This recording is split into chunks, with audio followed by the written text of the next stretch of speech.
A lot of people know him as Terry Hill.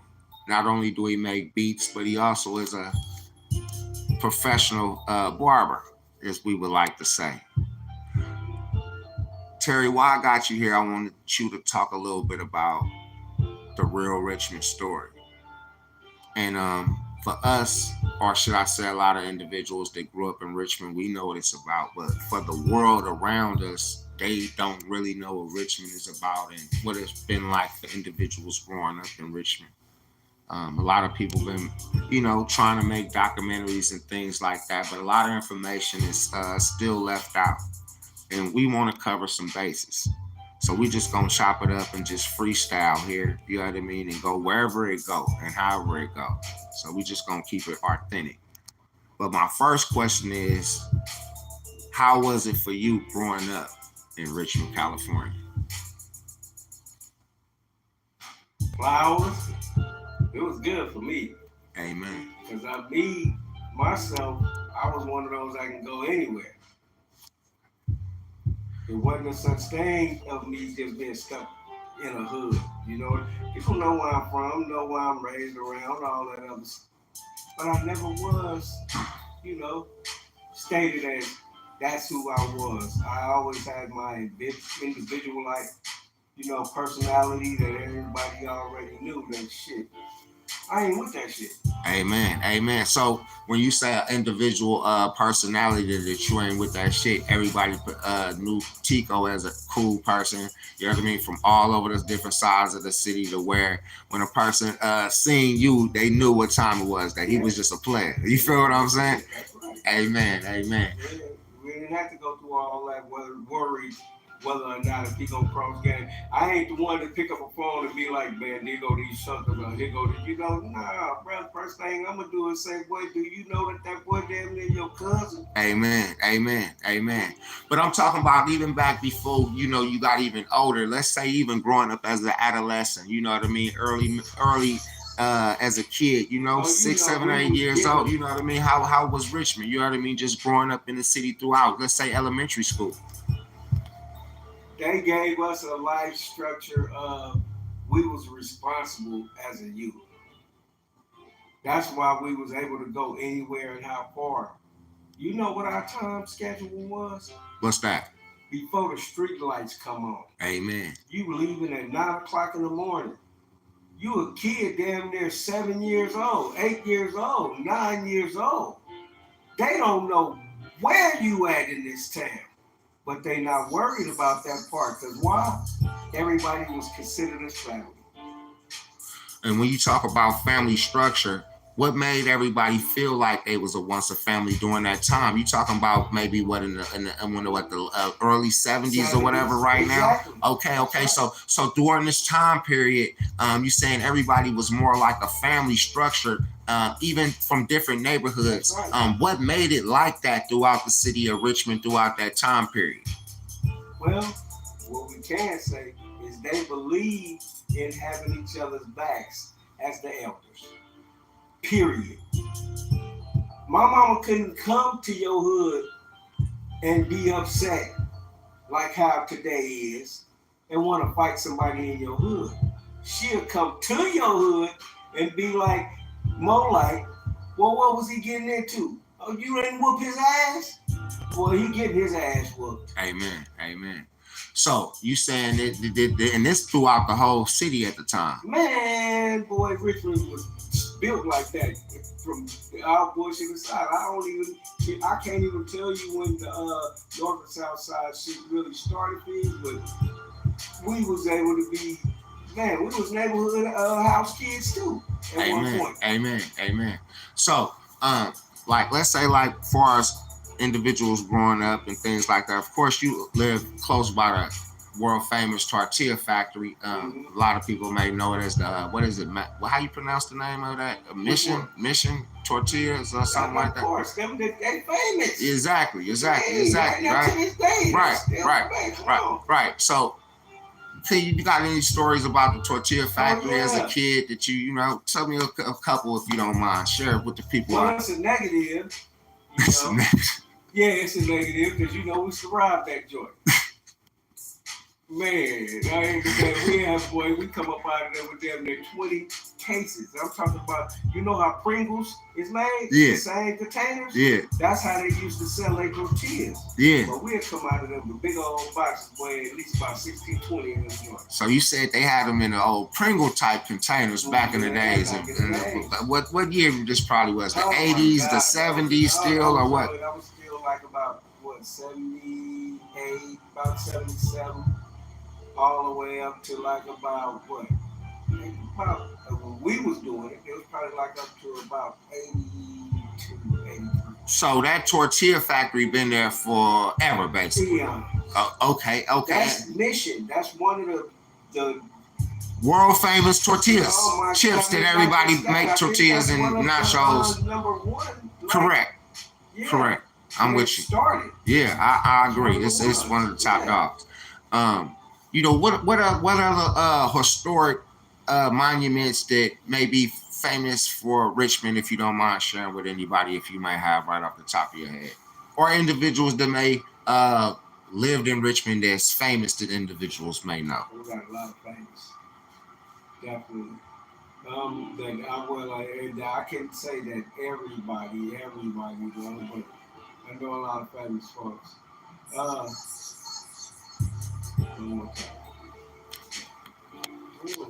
That's her calling. She won't answer the phone. I don't know why.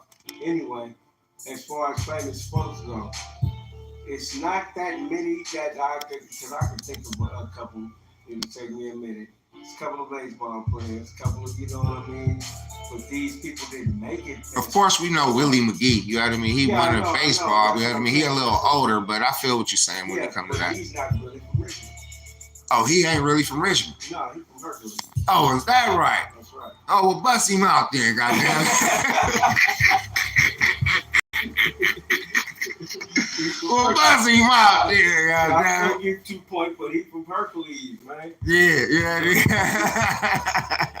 Hey man, this nigga say he from Hercules. Hey, but okay, so yeah, all right, so you know the world famous Richmond, California, in the Bay Area, right here next to, of course, Berkeley, Oakland, across from San Francisco. We share the bridge with San Rafael. The San Quentin is right there. That's the world famous prison everybody know also about.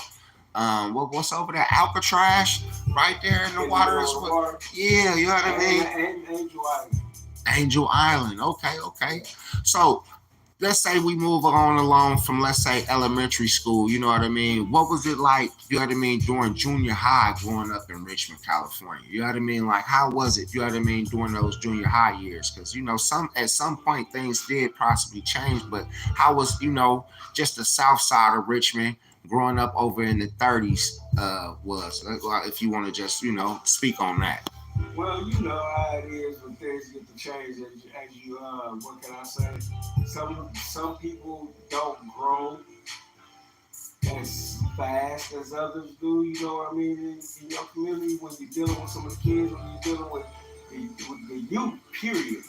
Some people just chose to all of a sudden, you know, I don't know. I mean, junior high is a trip when you just said that, man. We started all of a sudden, everybody was cool, right?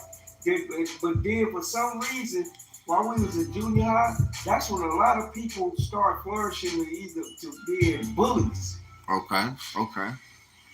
What you Richmond, think? You know what I mean? What made that transpire? What happened? Because they was raised by a bunch of people that created these things they call gangs. So you mean to tell me? So now you follow what your big cousins is into and shit like that. Because at first we was all cool, bitch. It's a trip. Boy, when everybody was that together, brother, and that hard times and that's when we was in junior high. So you talking about the hard times and who else you say Together now? Together Brothers. Together Brothers. Tell us a little bit about them, one at a time. Each other. That's when North went against, not North, but the South Side went against North. Because a lot of brothers that was still cool with us on the South Side that would come over there to let us know what was going on over there. They had a gang called the Park Boys in North Richmond at that time. That was the only gang that they actually had. Some of the first gangs in Richmond, huh? Yeah. Okay. Park Yeah, Boys, that's huh? what happened. They was the first ones on in North Richmond, Park Boys. Then we had the Hard Times, which was South Side and Central. Then we had Sugar Hill, Foothill, which was Easter Hill. You know what I mean? And that shit a trip because all of well, actually, what it wasn't even because of no hard hitters. It wasn't no jumping yourself in gangs. This is all was drug related. Oh, they was just making money. They was hustling. Not just making money, trying to run the streets, ruin the streets, and you know what I mean? When you cross somebody that you didn't like, now that you done made it to a certain level, you know, when it comes to getting your money, Right. now you got a different attitude about everything because now you done got tough. Because it's a lot of them that I know that I began with, and I be like, wait, that nigga, him? Wait, he was a sucker. Like, wait a minute, he was scary. Hey, but all in all bullshit aside, you don't want to spook no. I can give a nigga bit of good witness to that way. I don't know if it's like that other places that I know, but I know in Richmond. You don't scare nobody into nothing, bro. You will get shocked and surprised with what that brother is capable of. Amen to that. That's the real God honest truth, cuz. That's crazy. You being real right there with that one, bro. You for real.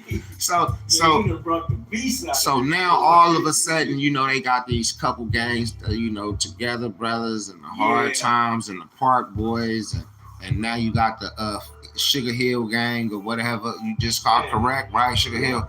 Okay, so now you know what I mean. What year? Separation of hoods. What you mean before the separation of hoods? So it was just these different cliques, but everybody was still you tight. You can be from other parts of the town and be in this clique.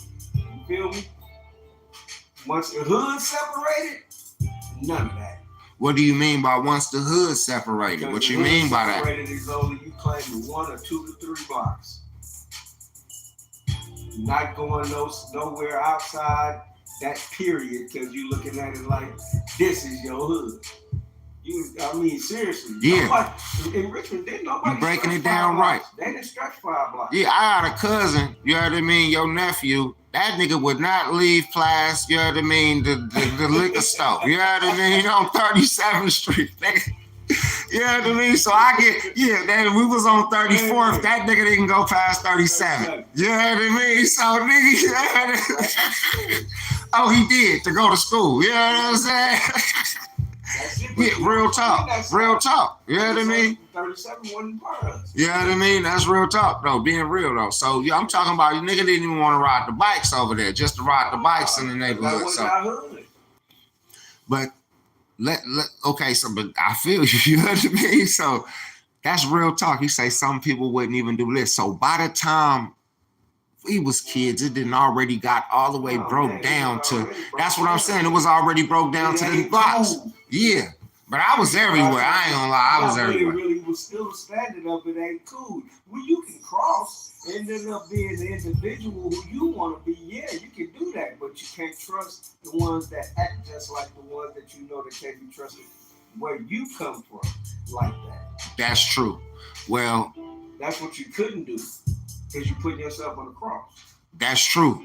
But you got to remember, when I was traveling, let's say like from my grandmama house, or from my grandmama house in the manor to the one way, that wasn't nowhere. I could walk there. But if I had to go to P7, I would probably get a ride with my cousin KD. Yeah. So I would be traveling along the way, going everywhere, making all kind of pit stops along the way, fucking with him to where, you feel what I'm saying? To where but you had that open network already. Like I said, it's a difference. Like even so, a lot of your friends that you had didn't live on your block. Yeah, I was networking outside because I was able to I was already open to go different places and do other things. I wasn't just stationed to them 4-5 blocks. Just, you know what I mean? You was cool with me, boy. I ain't tripping, boy. I'm coming to Central on my bike. Right. And that's how I was. You know what I mean? I'm pulling up. You know what I mean? That shit. I'm coming. Yeah. I was everywhere. I want to hear that mess. Yeah. Nobody tell me I can't come over here. And then it was most likely the people that I'm cool with is the ones that y'all don't want to fuck with like that anyway. Right.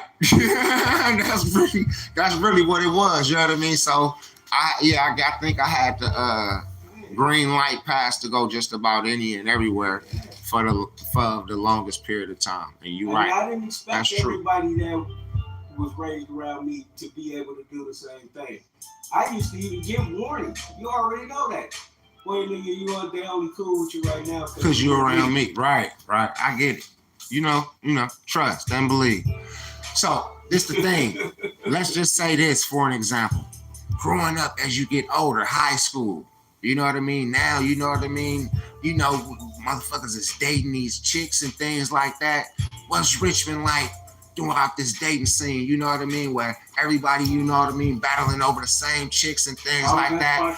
Cross colors out, you know what I mean? It was the what? A lot of hating going on, but it was a lot of players going on. You know what I mean? Because pretty much how we grew up, it was supposed to be on a PPA stand. That's Pit Players and Hustlers, right? Yeah. So when it did that, in most cases, you gotta have a whole lot of play in you to survive as a hustler or a pit. Anyway, you know what I mean? You gotta be a player about the game. Because if you ain't no player about the game, then she gonna suck you. Man, believe me, there's so many haters out there when it comes to being a player, period. Because they don't naturally have that instinct to be a player. They ain't got it really in their heart. They ain't got it. Even though they hustlers. Right. Even though they pimps. Right. They don't know how to really be a player. They don't know how to be a player. All right. You say they don't know how to be, but Richmond is full of players, though. Yeah, that's what I'm saying. But the problem is they cross game. There's so many people that you consider as players because you saw the instinct of what they did. Because he got 6 bitches, he got so many guys with him. Okay, he also was getting his money and all that. You thought he was a player until another player showed him that his play ain't even what he thought it was. And they damn near fuck with each other. Yeah. Oh, that nigga a sucker, man. He think he did something because he knocked that bitch, man. That's why the guy playing. But he talking to another player about his player game getting stomped on by the other player. But later on, I catch both of y'all there at the same house playing dominoes together and all that shit. But you was just saying you would stomp this boy when he came there and did. So these niggas playing too much. Man, now it ain't just they playing too much. It really ain't no player. Because all bullshit, because a player's game can't be crossed. He already know that his game can't be crossed. He ain't tripping off the elements of whatever she's doing right now. If anything, you gonna set up the play if you a real player. Amen. Oh, is that what you doing? Amen. Yo, you make sure you go hit that nigga for what he got there, and if that's what you gonna be doing, you know what I mean? Because I need a couple hours. Man, be a player about it. Amen. Don't be, bitch, man, I'm ready to knock your motherfucking ass. Man, you got me ready to do something. Now you hot that dude over him having a little game to be able to do what he doing with the shit. That ain't no play. The real Richmond story. So check it out, cuz. We right back. Real Richmond story right in here. We got Tico Beats. You know what I mean? Better known as Terry Hill. This the thing. Let's say now we high school adults having kids, lifestyle. Let's say we late 80s, 90s. You feel what I'm saying? What is Richmond like? What is the real Richmond like? You know what I mean? Because you know, we matter of fact, I got a real question. Hold on, no. I got a deeper question. What was the era like when people was, what's that nigga name? Which one? Oh, that nigga. You know that nigga Mar. One-Eye Mar. What was the era like when everybody was, you know, looking out for him supposedly? What was that like? He was hard. What you mean hard? He was a hard hitman. That's what he was? Yeah. A hired hitman. That's what it was. So why? He didn't start out being a hustler, hating what the hustler was doing in the streets, or being a robber, wanting to rob the hustlers. No, he was tuned in to them. Somebody else wanted him to do something to quiet them down about their game because they didn't want to ride on whoever it is gang that thought that they could come to Richmond and run the loop. That's what that was all about. So it was other people running Richmond, or they came trying to run Richmond? They didn't get to run Richmond. That's the whole thing about it. That's why all our ballers as youngsters ended up getting it like they did, either appeared or dead. That person never got the chance to be able to run Richmond. Because niggas wasn't riding up under him like that. I know. For a fact. That's period. And Marv is the one that they gave all the jurisdiction of being able to break that shit up like that. That's all that is. He was a hitman, man. That's what he was. Like all the niggas that we used to have problems with on the south side, all of them was hired by the same people to hustle. But nigga, I didn't consider Hilltop as Richmond. Alright. Okay, so yeah, I just had to bring that up. up. The same thing though. No, I take it back. Because they was under that loop, but they was up under more so like a sergeant than a general. You know what I mean? That's why the Manor gang was loose like it was. Because they was up under the same gun. All of them fucked with the Hilltop niggas. Yeah. So, let's say everybody getting money now. You know what I mean? It's the 90s. You feel me? Big donkey rope chains and all these things. You feel what I'm saying? Gazelle glasses and all the finest. You know what I mean?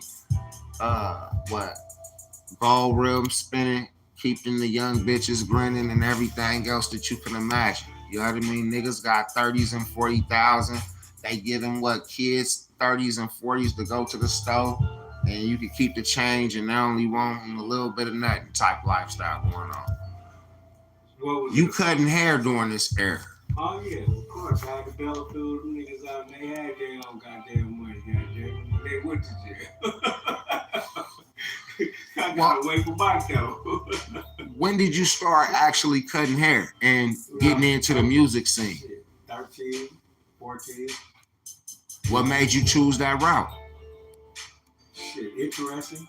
Like what? What you mean? More so like basically, I started younger than that because the way that my mama's house was set up, we used to have DJ around. His name was Terry. His name was T Battle, and that was my dude. He used to let me play with the turntable. You know what I mean? So the Terry who used to actually get all of the records from? No, he's different. Who was the bald head man? Now that you bringing him up, that came from Bobby G's that's in the city where all the records.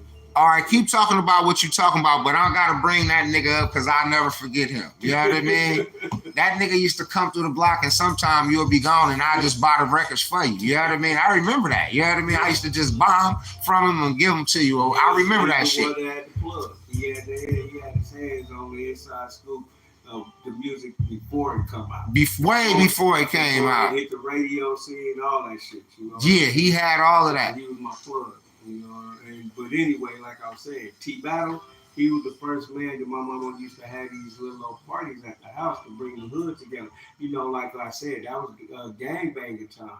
So she used to make hard time era. Make hard time, make together brothers, make good guys with black.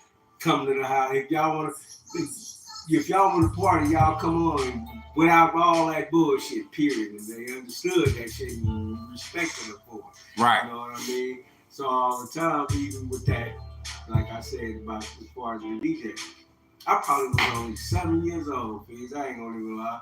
7, 8 years old for sure. But I can remember being in there with Terry Battle. Boy, you gonna spin these records. I'm talking about shit like the Parliaments and all the Young Confunction and all that type of shit. Yeah. Dance band. Yeah. Man, I'm picking the right records though. Right. To get in the mix with the shit.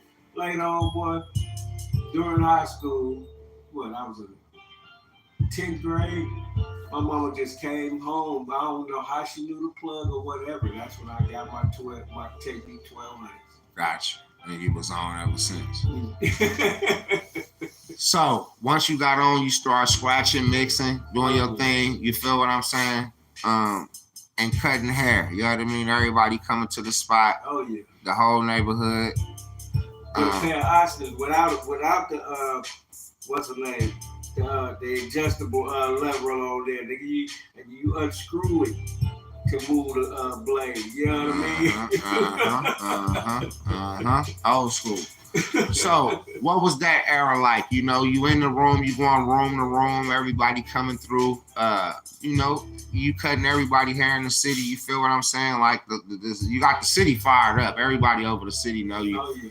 They coming through, they getting their haircuts and listening to tracks that's unreleased anywhere. And you know, it's kind of like a dungeon type setting, but it's the place to be. They call my house the Mecca. Okay.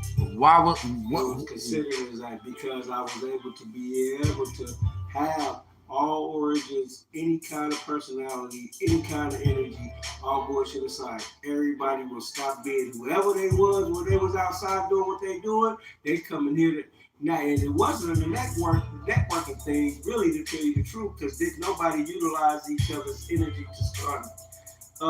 What can I say? To transit somebody else into their world. They wasn't none of that. You would drop everything that you was about, whatever it is, to come there to just be in a cool atmosphere. Amen. And that's really the truth of what it was. You know what I mean? It was a lot of individuals. I mean, as a youngster, I learned from a lot of individuals that you had around there. I always tell you that. It helped shape and mold me into the individual that I am. Most definitely just being right there, cuz in that setting, most definitely growing up as a kid. Let's say, you know, we in Richmond. You know what I mean? It's, you know, what is it like dealing with death in Richmond? Let's just go there for a minute. You know what I mean? Due to gun violence. You know what I mean? Because it's one thing dealing with death, like with loss of loved ones that get old in age and things like that. But what about when it comes to gun violence, which is what's actually out there happening a lot? It depends on. Especially when you say like everybody was together at one point. Yeah. It depends on the livelihood of how heartfelt the situation is. Some dudes may take it a little different than others because some people don't, what can I say, they don't have a warm enough heart to even feel whatever the situation is. Some females are just as well. You feel me? Everything is supposed to be taken the same when it comes to a death. But some people is not built the same. Believe me, this is what I tripped off of. Some families didn't even yearn go through a certain change that some families will go through. Like some people can get past, what can I say, the young and young death, period. Some people can get past that and in a simple manner where it don't even look like it touched them. You know what I mean? And then at the same time, while I'm saying that, to me, it looked like, what can I say? They don't know how to deal with their emotions, so they kind of like don't try to go that deep into their emotions when it comes to certain situations. Yeah. You know what I mean? So it'd be more like a cold heart. Amen. You know what I mean? And with it being, it'll look like that, but that really ain't the case. They just perceive like that because they making this. Because they can't have nobody else looking at them like they can be soft. Right. In that manner. Now I know a person personally to do that. Exactly. I know a person that's real close to me to do that. Like one of my closest people that I know in life is like that. You know what I'm saying? So it be like that. They was just telling me about it. They was at their son event, and the whole time while their son was doing their little preaching ceremony, they sitting there with like a cold face the whole time. Even though they excited, they say once they, got back to me and told me everything they like, they excited in their heart the whole time, but they just couldn't let nobody see that in that moment. You feel what I'm saying? Even the son. So the son was confused to see that his dad was happy in that moment. You know what I mean? I'm being real. So that's deep. You know what I mean when you said that. No, that's real. I mean, because I've been raised around a lot of people that couldn't, that, what can I say, decline their expressions, period. Just because, I mean, completely just look at it like I cannot express this. I can't let nobody know that I feel like this. Yeah. Just because that's a way of them being able to protect. Hey, right.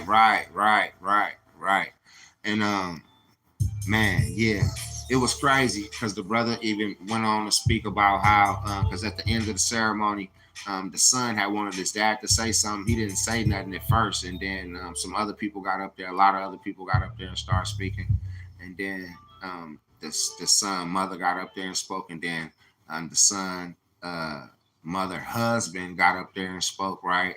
And as the son, I guess stepdad was speaking, as my friend was explaining to me about as he was watching his son, and they was expressing how much that I appreciate being able to see you when you come home and the things that you do and this and that. And you know what I mean? It was like while he was sitting there the whole time knowing that that's all that he ever wanted. But you know what I mean? He don't got the opportunity to have all of that because of, you know what I mean? It just made him so frustrated and shit like that to where, you feel what I'm saying? Certain emotions and things and facial expressions you couldn't just. I mean, the thing is, and what it really has to deal with when it comes to that, really, to tell you the truth, is you feeling like somebody else is actually feeling who you are and what you.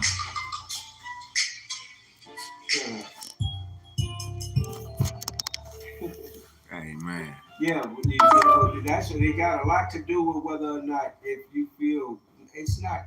It is a trust thing, but if you actually feel as if the person is really gonna be, what can I say, more in tune to who you are as the individual. You know what I mean? Because you'll keep your energy to yourself and feel like it's not something that you will want to share with somebody. Mm-hmm. You know what I mean? That's the experience. Yeah. So conclusion, you know what I mean? You know, as an adult, you know what I mean? Your adult life. And just dealing with death, you know what I mean? You know what I mean? Like, you know, what was Richmond like? You know what I mean? Dealing with all the different robbing and killing and shooting and cross artist shit that actually, you know, started happening throughout the city. A little clarity. What was that you was asking? Like, you know, as you got older, now we out of junior high, you out of the 90s into the 2000s and beyond, up into today's society, and how families was once together. Then you had all these different groups and all of these different, you know what I mean, sectors that came up to where it was a lot of people that was still close throughout all of that stuff happening. But then as you get older, explain to, because this is a conclusion, basically last question. Explain to everybody, you know, what do you see not only with how Richmond was and concluding with all of that separation and how everything divided to where how it is today, meaning killed communication. What do you mean? Nobody communicates with each other no more. Why? Just because they're all in their own little shut off world. You know what I mean? Because it's whatever it is that they may have been through now that caused the trauma in their life that may have caused them to feel like they couldn't what can I say, be more like what can I say, a neighbor, a friend, you know, somebody you can go to and all. It made them the deaths is what caused that, because in truth what it ended up doing, anybody that lose their child that young or whatever it is, that when your child died before you, and especially when it comes to the mayhem or, you know what I'm saying, all the shit that's toxic in your streets and around, you're gonna have a problem. Every parent pretty much ain't gonna speak on it because they're still high by you, but they really got a problem with everybody that's around them now because their child had to be you'll do things like inner thinking, like, man, that's not wishing death really, but you are just as well. Why they have to have my child like that? You may take my child. They ain't gonna leave motherfuckers like them around. You know what I mean? Because you will be the witness of how somebody else carried themselves. Right. Compared to how your child carried themselves. Right. So you are already in your mind having fixed it. My child wasn't as bad as that. Why are they still here? Yeah. That's a fucked up feeling too. To even, man. No, seriously. I know. There's a lot of people that feel like that. I know. Yeah. Right. So what can we do to change the city besides the way that it's changing? Because it seems like everybody is actually leaving. So that's the way that it changed. You can only separate what it is when put it like this: demons play. You can't allow a house full of demons to remain inside the house. The house has to be broken. Because them working together ain't gonna work. You gotta get them all separated. Like I said, I told them. And that's exactly what the parents was trying to do. Man, I know my kids got their evil in them. They doing what they doing. You know what I mean? So I'm gonna take them out in the Fairfield. Get them away from all of this on this block. The only way that come in tune is a broken structure. Like I keep telling them. That neighborhood is not to be reconciled, period. Because them spirits must be separated in order for you to even allow whoever it was that was going through the dwelling to live comfortably. That's why everybody ended up separating like they did. Because it's a spiritual warfare. It ain't no just these people that you're looking at. It's the spirits that's already there that is not gonna allow this to even take place. So people gonna keep dying. You better get out of here, because it's already touched in the mannerism of ain't nothing. I mean, put it like this, and I can't call every spirit evil because they feel like that. Dwelled spirits that don't get to live a more subtle afterlife definitely got a problem with whoever it is that's dwelling on their program. They don't like it, period. Richmond is built from that. There's a lot of burials out there, big. It is. A lot of graves. There's a lot of upset ass spirits out there that's like, man, what the hell y'all people think y'all doing?